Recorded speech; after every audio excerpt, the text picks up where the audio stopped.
അഭിനയിക്കാൻ വരണ്ടായപ്പോഴും ദേഷ്യപ്പെട്ടിട്ടുണ്ട്. പക്ഷെ അത് സാറ് ദേഷ്യപ്പെടില്ല എന്നല്ല ഞാൻ പറഞ്ഞത്. നമ്മളൊക്കെ ദേഷ്യപ്പെടുന്ന പോയിന്റിലൊന്നും അല്ല സാറ് ദേഷ്യപ്പെടുന്നത്. അതും കഴിഞ്ഞ് കുറേ പോയിട്ടാണ് സാറ് ദേഷ്യപ്പെടുന്നത്. അദ്ദേഹത്തിന് റൈറ്റ്സ് ഉണ്ട്, അവിടെ ദേഷ്യപ്പെടണം, ദേഷ്യപ്പെട്ടേ പറ്റൂ. പക്ഷെ അത് അപ്പം തന്നെ കുട്ടികളെ അവരായിട്ട് വീണ്ടും കൂട്ടാവുന്നുള്ളൂ. ഒന്നും അങ്ങനെ സ്ഥായിയായിട്ട് കൊണ്ടു നടക്കുന്നത് എൻ്റെ അറിവിലില്ല. അങ്ങനെ അത് അങ്ങനെയൊക്കെയാണ്. ശരിക്കും അനീഷിനെ കാണുമ്പോൾ പ്രണവിനെ കുറിച്ച് ചോദിക്കാതിരിക്കാൻ പറ്റില്ല.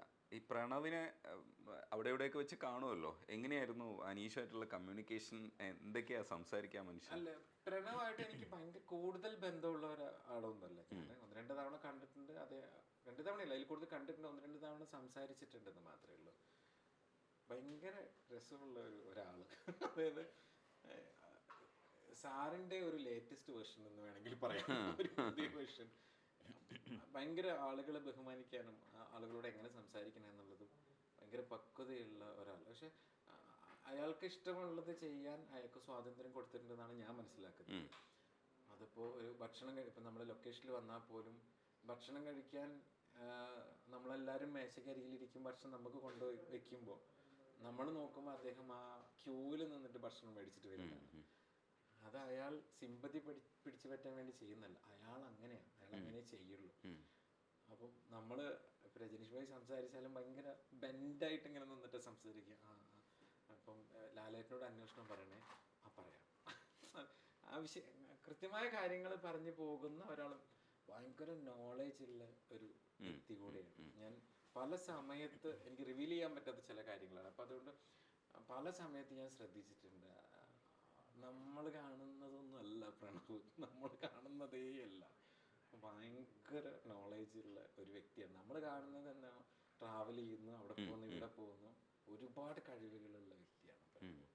ഞാനത് 1-2 കാര്യങ്ങൾ ഞാൻ നേരിട്ട് കണ്ട, എനിക്കത് റിവീൽ ചെയ്യാൻ പറ്റാത്തതുകൊണ്ടാണ്. അപ്പം അതൊക്കെ എന്നെ ശരിക്കും ഞെട്ടിച്ചിട്ടുണ്ട്. ഇയാൾ ഈ യാത്ര ചെയ്യുന്നതിനൊക്കെ അറിവ് നേടിയിട്ടുണ്ട്. അയാൾ വെറുതെ അങ്ങ് ഹിമാലയത്തിലേക്ക് ബാഗും തൂക്കി നടന്നു പോകുന്നതല്ല.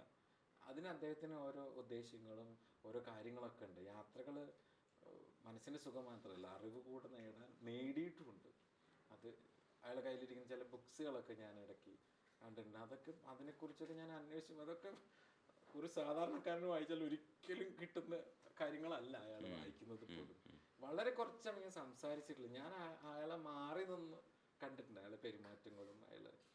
ഇവൻ പല സ്ഥലത്തും ഇടയ്ക്ക് ലൊക്കേഷനിലൊക്കെ വന്നിട്ടുണ്ട്. അനീഷ് അങ്ങനെ ഒരു ലൊക്കേഷൻ കഥ ഇടയ്ക്ക് പറയുന്നുണ്ടായിരുന്നു. ഒരു ഇൻസിഡന്റ് എന്ന് വെച്ചാൽ, നമ്മളൊരു പാർക്കിങ്ങിന് ഒരു സ്പേസ് ഉണ്ട്. നമ്മൾ നവോദയ സ്റ്റുഡിയോയിലാണ് പടം ഷൂട്ട് ചെയ്തിരുന്നത്. അപ്പോൾ പാർക്കിംഗ് സ്പേസിൽ ഞങ്ങളിങ്ങനെ നിൽക്കുമ്പോൾ ഇടയ്ക്ക് അവിടേക്ക് ആൾക്കാരിങ്ങനെ കയറിയിട്ട് സെക്യൂരിറ്റി കുറച്ച് സ്ട്രോങ് ആക്കിയിട്ടുണ്ടായിരുന്നു. ഒരു സെക്യൂരിറ്റിനെ മാറ്റി പുതിയൊരു പ്രായമുള്ളൊരു ചേട്ടനെ അവിടെ വെച്ചു. ആരെയും വിടരുത്, ചോദിച്ചിട്ട് ഇവിടുത്തെ ആൾക്കാരോട് ചോദിച്ചിട്ടേ കയറ്റി വിടാൻ പാടുള്ളൂ എന്നൊക്കെ പറഞ്ഞിട്ട് ഒരാളവിടെ വെച്ചിട്ടുണ്ടായിരുന്നു. പക്ഷെ അപ്പം ഇങ്ങനെ നിൽക്കുമ്പോഴാണ് സെക്യൂരിറ്റി വന്നിട്ട് എൻ്റെ അടുത്ത് പറയുന്നു, ഒരു പയ്യൻ വന്നിട്ട് അയാൾ അച്ഛനവിടെ ജോലി ചെയ്യുന്നുണ്ട്, ഒന്ന് കാണാൻ വേണ്ടി വന്നാന്ന് പറയുന്നു. ഞാൻ പറഞ്ഞു, അയ്യോ അങ്ങനെയൊന്നും വിടല കേട്ടോ, അത് ആരെ നോക്കിയിട്ടൊക്കെ വിട്ടാൽ മതി. അല്ല, പുള്ളി പോകുന്നില്ല. പുള്ളി ഇങ്ങനെ ചെറിയൊരു ചിരിയൊക്കെ ആയിട്ട് അങ്ങനെ തന്നെ ഇരിക്കുന്നുണ്ട് വണ്ടിയിൽ.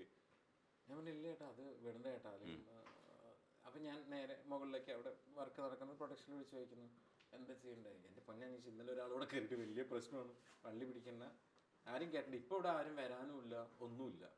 വരാണ്ടെങ്കിൽ നമുക്കറിയാം, ആരെങ്കിലും ഗസ്റ്റിന് നമ്മൾ ഇപ്പം ആരും ഇവിടെ വരാനുമില്ല, ഒന്നുമില്ല, അത് വേണ്ടാന്ന് പറഞ്ഞേക്കെന്ന് പറഞ്ഞു. ഞാൻ പറഞ്ഞു, ചേട്ടാ വിട്ടേക്കുന്നു. ഞാൻ പിന്നെയും കുറച്ച് കഴിഞ്ഞിട്ട് വന്നിട്ട് വന്നു, അതെ പുള്ളി ചിരിക്കുന്നു, പോണില്ല.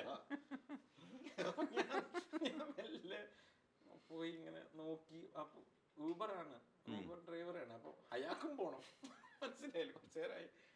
അപ്പം അയാൾക്കും അറിയില്ല, അയാൾക്ക് ഈ ബാക്കിലിരിക്കുന്ന ആളാന്ന് അയാൾക്കും വ്യക്തമൊന്നുമല്ല. അപ്പോൾ അയാളങ്ങനെ സമയം നോക്കൊണ്ട് അവിടെ ഇരിക്കും. അപ്പം ഞാൻ അങ്ങനെ ചെന്നിട്ട് ഞാൻ ഇങ്ങനെ ഡോർ ചെയ്തിട്ട് പുള്ളി താത്തി അയ്യോ അപ്പോൾ ഞാനേ അച്ഛനൊന്ന് കാണാൻ വേണ്ടിയിട്ടാണ് കേട്ടാ. അപ്പം പുള്ളി കയറ്റി വിടണില്ല, ഒന്ന് പറയോ?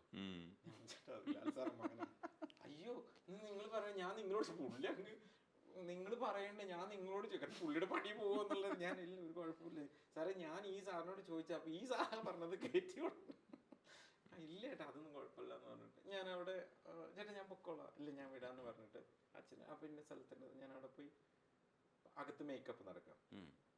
അപ്പം ഞാൻ പറഞ്ഞിങ്ങനെ പൂ വന്നിട്ടുണ്ട് എന്ന് പറഞ്ഞു. അപ്പം വരാൻ എന്ന് പറഞ്ഞു. അവിടെ എനിക്ക് ഓർമ്മയില്ല, വരാൻ പറയുന്ന പറഞ്ഞപ്പോൾ മേക്കപ്പ് ഇല്ല, ഞാൻ കുറച്ച് കുറച്ച് വേണ്ടിക്കാരൻ കുഴപ്പമില്ല, മേക്കപ്പ് നടക്കട്ടെ, ഇയാൾ പുറത്തൊരു തിണ്ടുണ്ട്, അവിടെ ഇരുന്നു. അതെന്താണ് പുള്ളി അകത്ത് കയറി, നമ്മളൊക്കെ പുറത്ത് നിൽക്കും. അത് കഴിഞ്ഞ് ഫുഡ് കഴിക്കേണ്ട സമയമായപ്പോൾ അപ്പം ഞാൻ നോക്കുമ്പോൾ ഇപ്പം നമ്മൾ ഫുഡ് കഴിക്കുന്നുണ്ട്, പിന്നെ നോർത്ത് ഇന്ത്യൻസിന് വേറെ ഇതിൽ ഫുഡ് കൊടുക്കുന്നുണ്ട്, മലയാളീസിന് വേറെ, ഫോറിനേഴ്സിന് വേറെ, അങ്ങനെ ഓരോ ഇതിലാണ്. അപ്പം ഞാൻ നോക്കുമ്പോൾ നമ്മളൊക്കെ ഇരുന്ന് കഴിച്ചു തുടങ്ങിയപ്പോൾ ഞാൻ അപ്പോൾ ഇവിടെ വന്നിട്ട് കഴിച്ചൊന്നുമില്ലേ, അവർ നോക്കാൻ ആളുണ്ടെന്നാലും നമ്മൾ വെറുതെയെങ്കിലും നമ്മളൊന്നും നോക്കുമല്ലോ. അപ്പോൾ നമ്മൾ നോക്കുമ്പോൾ കാണുന്ന നോർത്ത് ഇന്ത്യൻസിൻ്റെ ഫുഡ് ചെയ്ത ടേബിളൊക്കെ ഉണ്ട്, ആ ക്യൂവിൽ അങ്ങനെ നിൽക്കുക. അപ്പം ഞാൻ പ്രൊഡക്ഷൻ ആളെ വെച്ച് ഇങ്ങനെ കണ്ണുകൊണ്ടൊക്കെ കാണിക്കുന്നുണ്ട് സാറിൻ്റെ. അപ്പോൾ പുള്ളി എടുത്താണ്, നമ്മൾ പറഞ്ഞതാണ് എടുത്തു തരണ്ട, പുള്ളി എടുത്തോളാം എന്ന് പറഞ്ഞു. ഞാൻ കാണുന്ന വിഷ്വൽ ഒരു ക്യൂവിൻ്റെ ഉള്ളിൽ പുള്ളി നിന്ന് അവരോട് ഹിന്ദിയിലൊക്കെ സംസാരിച്ച് ആ ഏരിയ പോലും പുള്ളി എൻജോയ് ചെയ്തിട്ടാ അതങ്ങനെ മൂവ് ചെയ്ത് പോയി ഭക്ഷണം കഴിച്ചിട്ട് ഒരു ഭാഗത്ത് പോയിരുന്നിട്ട് ഭക്ഷണമൊക്കെ കഴിച്ച് പുള്ളിക്ക് വേണ്ടി ഫുഡൊക്കെ എടുത്ത് കഴിച്ച് അങ്ങനെ നിൽക്കുന്ന ഒരാൾ. അത് ഞാൻ കണ്ടതാണ്, ഇതെല്ലാം ഞാൻ കണ്ട കാര്യങ്ങളാണ് ഞാൻ പറയുന്നത്. ഇതുപോലെ സാറിൻ്റെ കൂടെയുള്ള പലതും ഇതുപോലത്തെയൊക്കെ കണ്ടിട്ടുണ്ടാവും. പക്ഷെ പുള്ളിയെ നമുക്ക് അറിയാൻ പറ്റില്ല. അത് പുള്ളിയുടെ ഒരു യാത്രാ രീതികളും സ്വഭാവ രീതികളൊക്കെ വേറെ തന്നെയാണ്. അദ്ദേഹം ഒരു, ഞാൻ മോഹൻലാലിൻ്റെ മകൻ എന്ന ഇതിൽ നടക്കുന്നതായിട്ട് എൻ്റെ അറിവിലില്ല. ഒരു സാധാരണ മനുഷ്യന് വരുന്നു, ഭക്ഷണം കഴിക്കുന്നു, പോകുന്നു. നല്ല അറിവുണ്ട്, വായനാശീലമാണെങ്കിലും എല്ലാത്തിനെ കുറിച്ച് നല്ല നോളജ് ഉണ്ട്. അത് പബ്ലിഷ് ചെയ്യാൻ വേണ്ടിയിട്ടോ ഇരുന്ന് സ്റ്റേറ്റ്മെൻറ്റ് വീഡിയോ ഇറക്കാൻ വേണ്ടിയിട്ടോ അല്ല. അറിവ് അദ്ദേഹത്തിന് ആവശ്യമാണ്. അറിവ് കിട്ടാൻ വേണ്ടിയിട്ടായിരിക്കാം യാത്ര എന്ന് എനിക്ക് തോന്നുന്നു. അപ്പോൾ അതിൻ്റെ ഭാഗമായിട്ട് പുള്ളി ഇങ്ങനെ പല ഭാഗത്തും പോകുന്നത് ഞാൻ കാണാറുണ്ട്. അനീഷിൻ്റെ പേഴ്സണൽ ലൈഫിൽ ഇപ്പോൾ ഡിവോഴ്സ്ഡ് ആണ്. മകളപ്പോ അനീഷിന്റെ കൂടെ ആണ്? അല്ല, അവരുടെ കൂടെയാണ്. അഞ്ജലി എന്നാണ് അവരുടെ പേര്. അവരെ കൂടെയാണ്. അവര് റീമാരേജ് ചെയ്തു. അവര് നന്നായിട്ട് പോകുന്നുണ്ട്. അവര് നന്നായിട്ട് പോയാലല്ലേ മകളും നന്നായിട്ടിരിക്കാൻ പറ്റില്ല. അവർ നല്ല രീതിയിൽ അങ്ങനെ പോകുന്നു. ഞാനും നല്ല രീതിയിൽ ഒറ്റയ്ക്കാണെന്ന് മാത്രമേ ഉള്ളൂ. അത് കുഴപ്പമില്ല. നമ്മൾ ഒന്നിച്ച് ട്രാവൽ ചെയ്യാൻ പറ്റുന്നില്ലെങ്കിൽ ആ വണ്ടിയിൽ നിന്ന് ഇറങ്ങുക എന്നുള്ളതാണ് ഏറ്റവും നല്ലത്. അല്ലെങ്കിൽ അത് മുന്നിലേക്ക് പോകുന്നവരും ബുദ്ധിമുട്ടാവുമെന്ന് അല്ല. അപ്പം അതിൻ്റെ പുറകിൽ വീണ്ടും ഒരു അങ്ങനെ സംസാരിക്കേണ്ട ആവശ്യങ്ങളോ ഒന്നും വന്നിട്ടില്ല. ഇപ്പം ഞാൻ ശരിക്കും മകളെ കണ്ടിട്ട് തന്നെ കുറേ ആയി. എനിക്കൊന്ന് 2.5 വർഷമൊക്കെ ആയി കാണും മകളെ ഞാൻ നേരിട്ട് കണ്ടിട്ട്. അപ്പം മകളെ ആളിപ്പോൾ 8th എനിക്ക് അത്ര പോലും എനിക്ക് ക്ലാരിറ്റി ഇല്ല. 7th ആണോ 7th 8th എനിക്ക് ഓർമ്മയില്ല. എനിക്കത് അന്വേഷിക്കാനുള്ളൊരു സ്ഥലവും എൻ്റെ കയ്യിലില്ല. പിന്നെ അവർക്ക് എന്തോ എൻ്റെ കൂടെ നിൽക്കാൻ താല്പര്യമില്ലായിരിക്കാം. പക്ഷെ ഞാൻ അതിലേക്ക് കൂടുതൽ അങ്ങ് പോകുമ്പം അത് പിന്നെ അവരുടെ കുടുംബത്തിലും അതൊരു വലിയ വിഷയമാവും. അവർ നന്നായിട്ടാണ് പോകുന്നതെന്ന് എനിക്ക് മനസ്സിലാക്കാൻ പറ്റുന്നത് സോഷ്യൽ മീഡിയയിലൂടെയാണ് നമ്മളത് മനസ്സിലാക്കുന്നത്. പിന്നെ എൻ്റെ പ്രസൻസ് അവിടെ ആവശ്യമില്ലെങ്കിൽ പിന്നെ ഞാൻ അങ്ങോട്ട് കയറി ചെല്ലുന്നത് ശരിയല്ലല്ലോ.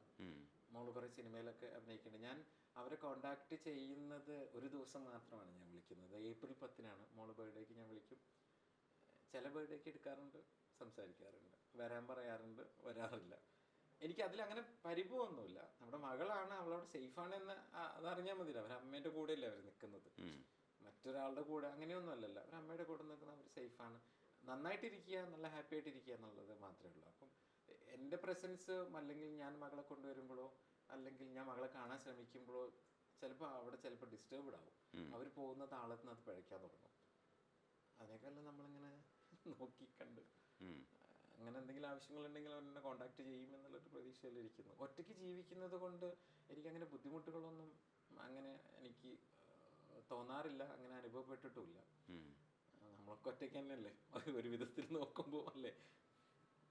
ഇപ്പോൾ എനിക്ക് തോന്നുന്നു ഒരു 10-12 വർഷമായിട്ട് ഞാൻ ഇങ്ങനെയൊക്കെ തന്നെയാണ്. ലോൺലിനെസ് ഒന്നും ഫീൽ ചെയ്യില്ല? ഇല്ല. എനിക്ക് അങ്ങനെ വലിയ സുഹൃത്ത് ബന്ധങ്ങളുള്ള ആളുമല്ല. എൻ്റെ ലോകം എന്ന് പറഞ്ഞാൽ ഞാൻ എവിടെ താമസിക്കുന്നതാണ് എൻ്റെ ലോകം.